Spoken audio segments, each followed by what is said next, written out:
studio për të vazhduar me rrjedhën e emisionit, ku do të flasim pra pikërisht me lajmin e fundit që u bë i ditur nga Ministri i Punëve të Brendshme Xhelal Sveçla, i cili deklaroi se Kosova ka nisur hapat e parë për themelimin e gjandarmërisë. Çfarë do të thotë kjo për Kosovën, cili është roli, cili do të jetë roli i gjandarmërisë dhe shumë çka tjetër, do ta kuptojmë në vazhdim përmes një bisede që do ta zhvillojmë me ekspertin e sigurisë në vendin tonë, Drizan Shala, që kam në linjë të drejt për drejt. Zoti Shala, përshëndetje. Përshëndetje, Gjeneta, për ju dhe për audiencën e TV Dukazinit. Kishim dhe një bisedë dje në kuadër të emisionit Rreth e Rrotull dhe sot prap kemi zhvillime në fushën e sigurisë në vendin tonë. Kësaj radhe do të flasim pra për gjandarmërinë që ka filluar pra hapat e parë për themelimin e saj, si e vlerësoni si lajm, cili do të jetë roli i saj në sigurinë e vendit tonë? Padyshim, çështja e gjandarmërisë ka dalë si rezultat i ndryshimeve që kanë karakterizuar nga sulmi i Banjskës në 2023. Ne në shtator, respektivisht në fillim të tetorit, kemi paralajmëruar se do duhet që të shtohet arkitekturës së sigurisë të Republikës Kosovës edhe mekanizmi i ri, i cili do duhet quhet Gjandarmeria apo Forca Speciale Toksore, varësisht nga konotacioni dhe varësisht nga interesi dhe intensiteti i nevojës politike për ta emërtuar një gjë të tillë. Një veprim i tillë që tani më është ndërmarrë nga ana e Ministrit të Punëve të Brendshme, po mendoj se do të kontribon jashtëzakonisht shumë për mbylljes dhe përmbushjes së arkitekturës së sigurisë varësisht nga rrethanat dhe kërcënimet reale si me të cilat është ballafaqua Republika e Kosovës në kuadër të aktivitetit të saj për të garantuar dhe ofruar sigurinë e Republikës së Kosovës. Ju dini çfarë do të Policia e Kosovës gjatë këtyre viteve që kemi lënë pas, që nga sulmi në Banjskë tutje ka qenë angazhuar me forca speciale në pjesë të ndryshme, njëkohësisht ka ofruar edhe mbështetje të tjera për bashkërendim të veprimeve në brezin kufitor apo në pjesën e quajtur edhe via Gjelbert mes Kosovës dhe Serbisë. Prandaj formësimi i gjandarmerisë do kishte me kontribuar jashtëzakonisht shumë në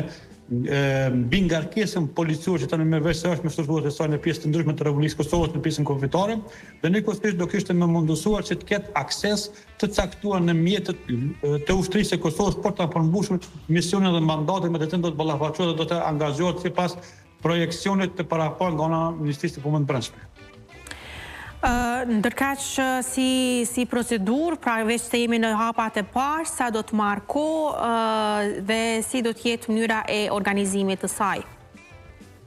Padyshim në aspektin administrativ ne mund të themi se jemi në fazën e parë të krijimit të kësaj strukture, por në aspektin e substancës mund të konstatojmë faktin që ne vetë se kemi krijuar disa struktura brenda Policisë të Kosovës, të cilat me automatizëm do t'i kalohet pjesët e mbështetjes për këtë strukturë të re që do të formësohet, pra ne kemi njësinë ndërhyrjes së shpejtë pra të brezit kufitar, e cila më pastaj do të shndrohet në pjesën e formës operative të gjandarmerisë. Njëkohësisht gjandarmeria do të përcaktohet çfarë nga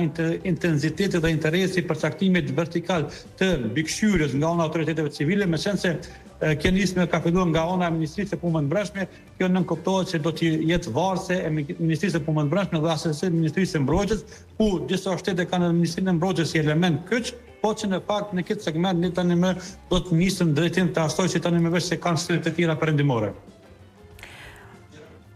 Si mund ta shohim pra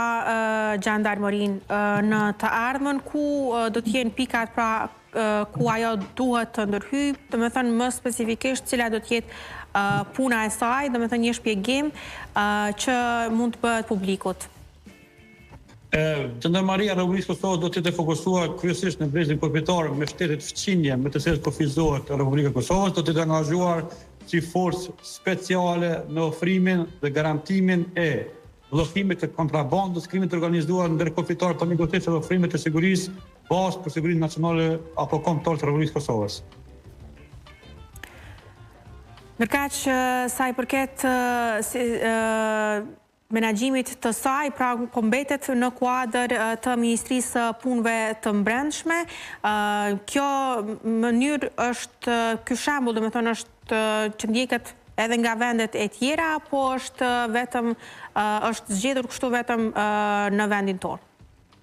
Çështja e mbikëqyrjes nga ana e autoriteteve civile, në disa shtete kanë mbikëqyrje nga ana e Ministrisë së Mbrojtjes, disa shtete kanë mbikëqyrje nga Ministria e Punëve të Brendshme, ndërsa ka edhe shtete që kanë miksim të mbikëqyrjes së autoritetet mbi këtë strukturë e cila është gjysmë ushtarake dhe gjysmë politike dhe ndërlidhet dhe ndërthuret veprimet e tyre dhe sinkronizimet mes elementit civil dhe elementit ushtarak. Prandaj Republika e Kosovës ka përzgjedhur pikërisht për të ikur keq interpretime apo keq kuptime nga ana faktorëve ndërkombëtar dhe duke mos e penguar rrugtimin e forcës së sigurisë së Kosovës drejt forcat armatosura ka përzgjedhur se kjo strukturë e re do të jetë e fokusuar dhe do të jetë në mbikëqyrjen e autoriteteve civile nga ana e Ministrisë së Punëve të Brendshme. Prandaj është një model që është përdoret në Spanjë, mund përdoret është në elemente të tjera të Portugalisë, por që asesi nuk është ndonjë gjë e cila do duhet na shqetësoj, por që në fakt do duhet na gëzoj në aspektin e ofrimit të garantimeve të sigurisë kufitare e cila do të jetë cak i kontrabandimeve, krimit të organizuar apo sulmeve të cilët i kemi parë gjatë shtatorit të 2023-s. Zoti Çala, faleminderit shumë për këtë paraqitje drejt për drejt dhe të gjitha informacionet. Ju përshëndes. Gjithë mirë.